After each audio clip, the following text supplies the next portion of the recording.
en el marco del proyecto nacional. Por eso será fundamental discutir los contenidos de ese proceso de formación educacional, porque si definimos un proyecto nacional, tenemos que educar para el mismo. Si definimos una cierta estrategia, por ejemplo, de especialización productiva, hay que educar para esa especialización y no para otra. Y en ese proceso, cada rama de la enseñanza hará su aporte, su contribución. Necesitamos infraestructura física. Una parte no menor y fundamental de las deficiencias infraestructurales actuales que el país tiene que superar con visión de mediano y largo plazo es la educativa. Hoy tenemos locales de enseñanza donde no es posible enseñar, mucho menos posible aprender. Y eso es necesario mejorarlo. Y tiene que ser una parte fundamental de la gestión a mejorar en cuanto a su calidad en esta rama fundamental. Yo estoy de acuerdo con la necesidad de mejorar la conducta muchas veces de los alumnos de nuestro proceso educativo. Pero déjenme decirles, y yo creo que los doctores Valle y Lacalle me van a entender, que creo que el alumno debe ser el centro del proceso educativo, y no el docente, y mucho menos la asignatura. Y si nosotros convenimos y aceptamos que el alumno tiene que ser el centro, la atención prioritaria, el destino fundamental del proceso educacional, vamos a trabajar por una mejor profesionalización docente, que entre otras cosas dedique mucho más tiempo que el actual a estar junto al alumno y a trabajar con él y a conocerlo, diría yo. La familia tiene un papel absolutamente importante. El doctor Valle nos ponía ejemplos muy disfrutables al respecto. Pero tenemos que lograr que, a partir del papel que juega la familia, la presencia del docente junto al centro del proceso de educación, que es el alumno, sea cada vez más importante. Y obviamente, como ya señalamos antes, aquí también la descentralización juega y mucho, sobre todo en la Universidad de la República. Una de las grandes necesidades de la enseñanza terciaria en el país, y particularmente de la Universidad de la República, es la descentralización. Para alcanzar sobre esta base posibilidades de acceso para compatriotas del interior del país, por ejemplo, que de otra manera no tendrían ninguna posibilidad al respecto.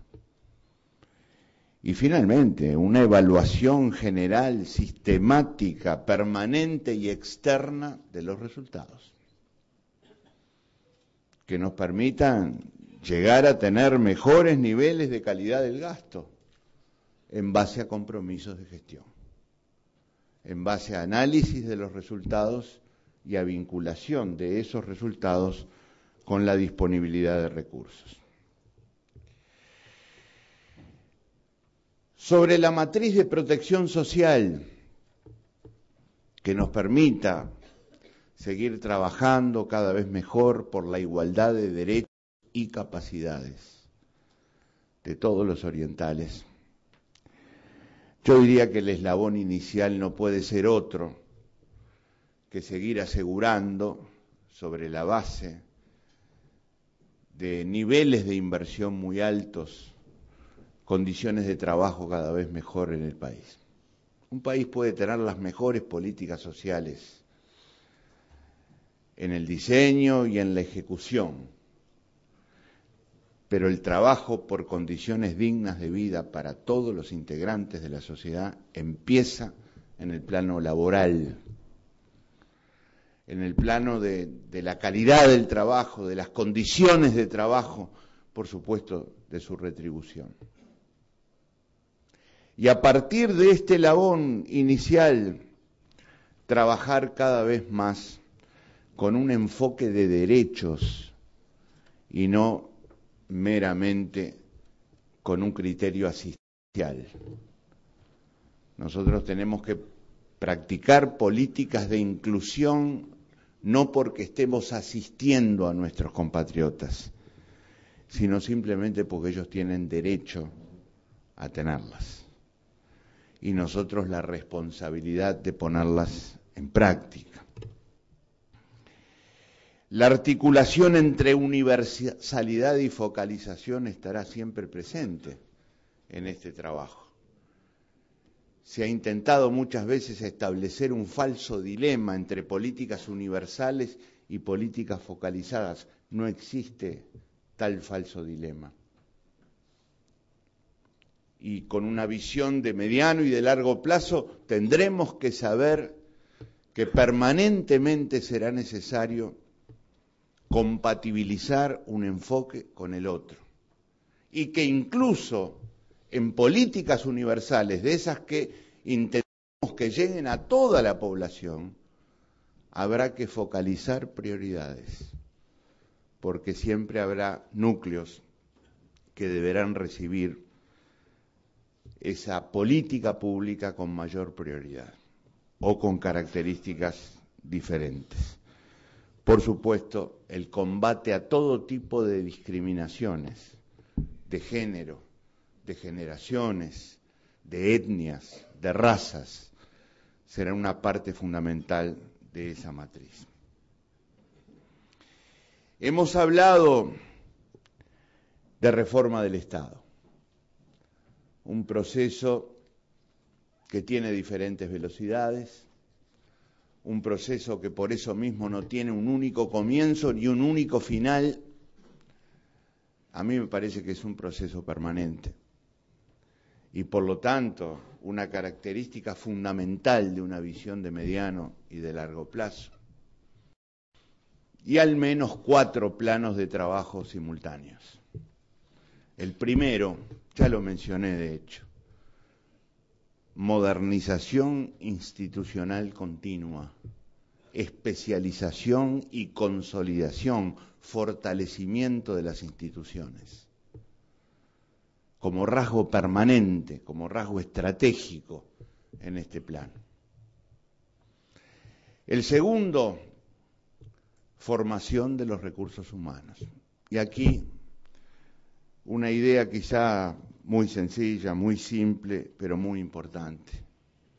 Generar la conciencia del concepto de servidor público en el país. Y no esta que hemos venido llamando, con todo lo que implica, funcionario público. El concepto de servidor, el concepto de ser humano que está al servicio de la nación a través de su presencia en el Estado. Si logramos ir generando esta cultura, que es una cultura, que es un estilo de vida también, estaremos dando un paso fundamental en el camino de reforma del Estado con una visión estratégica. El tercero, en el mundo de hoy, la incorporación de tecnología. No hay reforma del Estado sin una incorporación de tecnología que siempre va a tener 2 planos, el general y el específico. El general, el mejor ejemplo sobre visión general de la incorporación de tecnología, el gobierno electrónico, la aplicación de la sociedad de la información y el conocimiento a todo el gobierno, a todas las instituciones del Estado, o al menos aquellas que constituyan el eje, la columna vertebral de la acción del sector público. Ejemplos específicos. Cada unidad ejecutora necesitará su propia tecnología cada vez más sofisticada y compleja.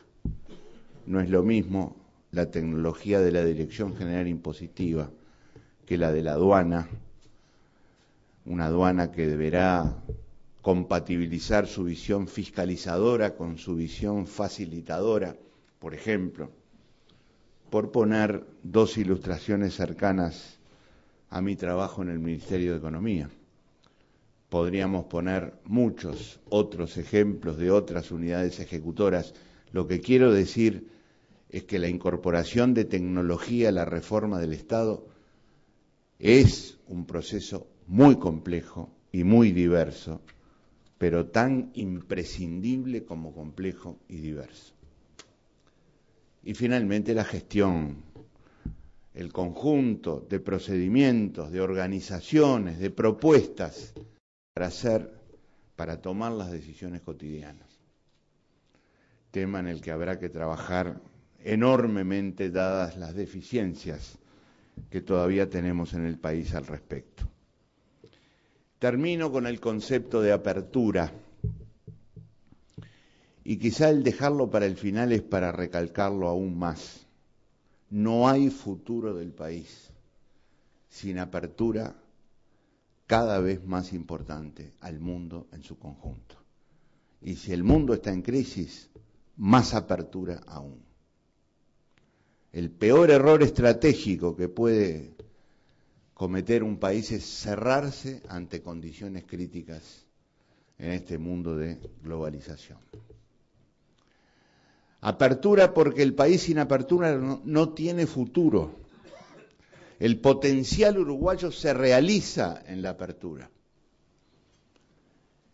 Y como se tocó el tema, yo quiero proponer simplemente un concepto que no me pertenece, sino que fue propuesto hace años por la Comisión Económica para América Latina y que se define como regionalismo abierto.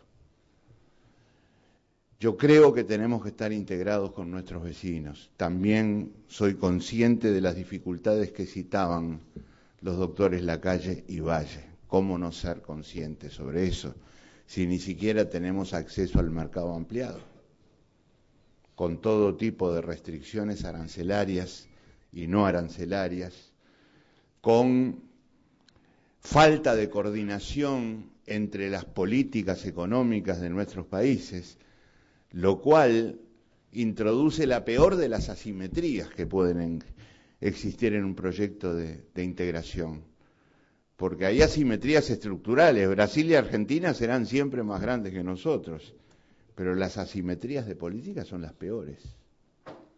Esto es, aquellas que por falta de coordinación introducen las restricciones de las que hablábamos recién. Pero creo que el futuro del Uruguay es impensable sin seguir luchando por mejorar nuestra integración con los vecinos. Ahora, no es la estación terminal, no debe ser la estación terminal. Tiene que ser mucho más que una estación terminal, una plataforma de lanzamiento al mundo en su conjunto. Lo de Uruguay tiene que ser el mundo en su conjunto. Y hay que encontrar el camino para lograrlo. Por eso lo de regionalismo abierto. Discriminación a favor de nuestros vecinos, perfecto. Pero al mismo tiempo protección moderada respecto a los demás. De modo que no se nos cierren las puertas de vinculación con los demás. Y sobre todo una enorme vocación aún no realizada por acordar con otras regiones del mundo. Acordar condiciones especiales y también concesiones especiales en materia de comercio y de inversiones para estimular esa mayor articulación con otras regiones. En síntesis, he tratado de proponer algunos lineamientos que me parecen fundamentales o sobre los cuales creo que habría que reflexionar en este ciclo que hoy inaugura la Asociación Cristiana de Dirigentes de Empresa acerca de esta visión estratégica, este proyecto nacional para el futuro del Uruguay. Muchas gracias.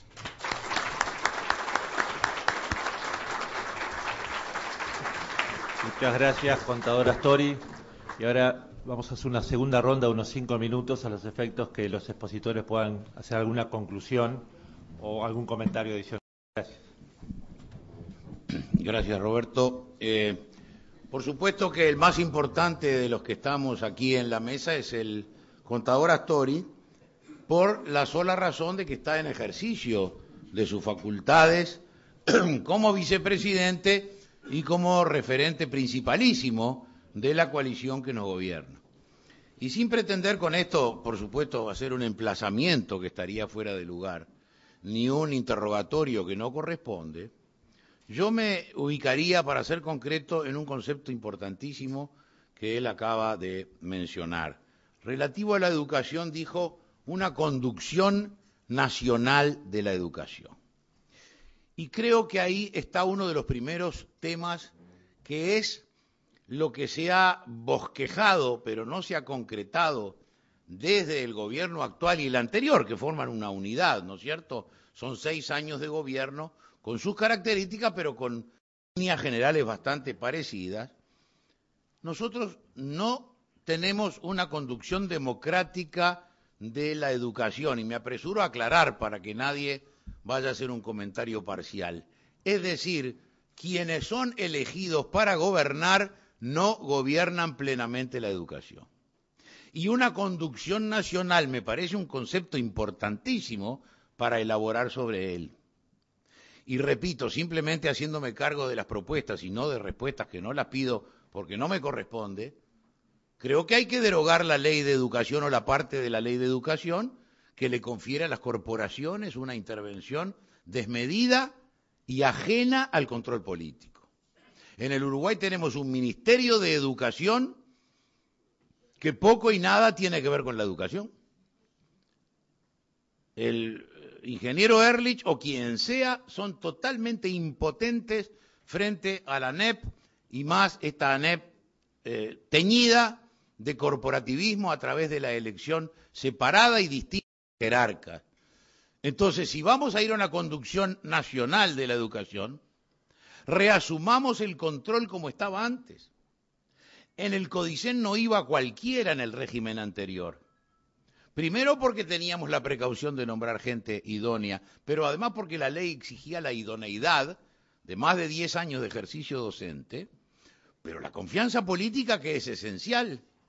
Porque si votamos a un presidente y vicepresidente y a un parlamento para la conducción de todo lo que institucionalmente pueden hacer, no puede ser renga esa voluntad popular frente a la enseñanza.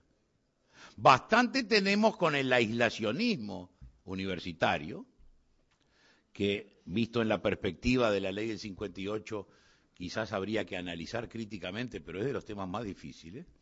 Pero quedémonos con ANEP, que la vamos alienando de la conducción política. Y la palabra política, porque empiece con P, no la podemos considerar una mala palabra. La palabra conducción política es la democrática y representativa. Me eligen a mí senador, eligen al señor vicepresidente, y cada uno tiene sus responsabilidades. Pero la educación parece que estuviera fuera del alcance de la conducción nacional, ni siquiera de la conducción política de la coalición de gobierno, que teniendo mayorías puede prácticamente, salvo la designación de los entes autónomos, conducir. Entonces, yo repito, no intimo ni emplazo, porque no corresponde ni en mi estilo, ni es de buena educación.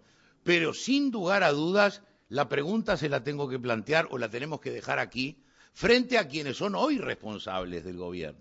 Yo hubiera preferido estar yo, pero estuvieron ellos. Entonces, lo que me corresponde es preguntar, ¿podemos escarbar un poco en esto? Y no quiero, repito, poner en aprieto, sé las dificultades que tiene la coalición de gobierno, que conocemos todos los días y alguna otra más que habrá, como hemos tenido a veces los partidos también. Pero si vamos a algo importante que ha dicho el vicepresidente, es conducción nacional de la educación. Con que recuperáramos la posibilidad de designar y la posibilidad de instruir, ¿por qué no?, en grandes líneas, consensuadas, ¿por qué no?, entre todos los partidos, pero conducción nacional de la educación, adelantaríamos enormemente. Me quedo con ese concepto porque, repito, para mí no es el tema más importante y me alienta lo que he oído de labios del vicepresidente. Muchas gracias, Lacalle. Doctor Valle, por favor. Un comentario, conclusión. Todas estas cosas son muy delicadas y por cierto que son muy difíciles y por cierto que son inevitables. Quiere decir que las cosas que hemos estado todos diciendo se nos presentan todos los días frente a nosotros con mucho más fuerza y es imposible marginarnos de las responsabilidades, en mayor o en menor grado, estando en el gobierno o estando fuera del gobierno. Y nadie puede dejar de reconocer las enormes dificultades que tienen los procesos de cambio en las sociedades. Enormes dificultades. Nosotros no somos partidarios de la revolución, somos partidarios de la reforma permanente. Digo que sobre esto podríamos todos extendernos y decir todas las cosas que nos gustaría que pasaran. Esto, aquello, lo otro y lo de aquí, lo de más allá, y al final, si fuera posible, el 5 de oro, porque sería realmente la culminación de todos los beneficios a los cuales todos queremos acceder. Yo quiero decir simplemente cosas. La primera, cada tiempo histórico en cada sociedad tiene una especie de sombrilla invisible que mayoritariamente representa un sentir dominante, aunque no sea el sentir mayoritario, pero un sentir dominante. Así cada tiempo histórico uno lo puede determinar con toda claridad. Les guste o no les guste, el vallismo significó algo de ese estilo, bueno, malo, regular, pero significó algo de ese estilo. Bueno, hoy también el Frente representa algo de ese estilo. No lo neguemos. Es la culminación en nuestro país de un proceso que comenzó en 1917, prácticamente en un lugar iniciado antes en 1848. Muy bien, es así. Vamos a no juzgar que es malo ni que es bueno, vamos a ver que esa es la realidad. Entonces, esa realidad lleva íncito la idea de que la culpa la tiene la sociedad y que nosotros, los integrantes que estamos acá, somos todos víctimas de una sociedad con un sistema mal organizado y que el sistema capitalista es malo en sí mismo, por tanto todo lo que él determina y expresa es malo en sí mismo. Por tanto, si todos los capitalistas lucen como ustedes, que están todos de saco y corbata y afeitados y bien vestidos, yo tengo que venir con una bruta barba, mal vestido, no bañado y con un termo así de grande. No porque crea que es mejor, sino porque expreso mi reacción contra el sistema. Entonces, cuando el sistema genera esa sensación colectiva, que la culpa la tiene la sociedad, todo lo que antes era bueno se transforma en malo. Por tanto, el maestro no puede reprender al alumno, el papá no puede reprender al hijo. O sea, ¿cuál de ustedes, papás y abuelos, no quieren que los nenes se porten bien?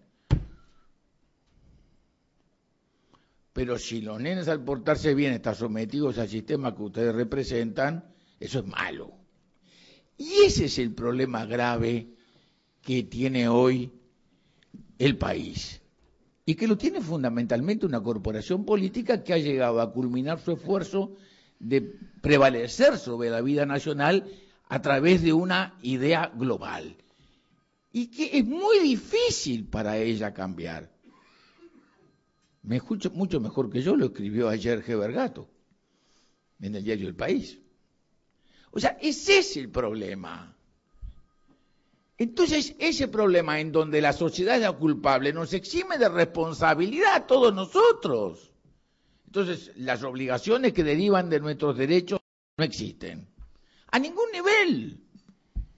Entonces no importa que sea el Codicen así o el Codicen allá. Será mejor, por supuesto que será mejor. Pero si no cambiamos ese sentido de dónde está la culpa, en que nosotros mismos tenemos que determinar que tenemos además de derechos obligaciones, no va a funcionar. Y ese para mí es el problema central. Porque en todos los tiempos históricos el problema central no es material solamente. Por supuesto que hay necesidades sociales que atender siempre, porque todos los seres humanos lo precisan.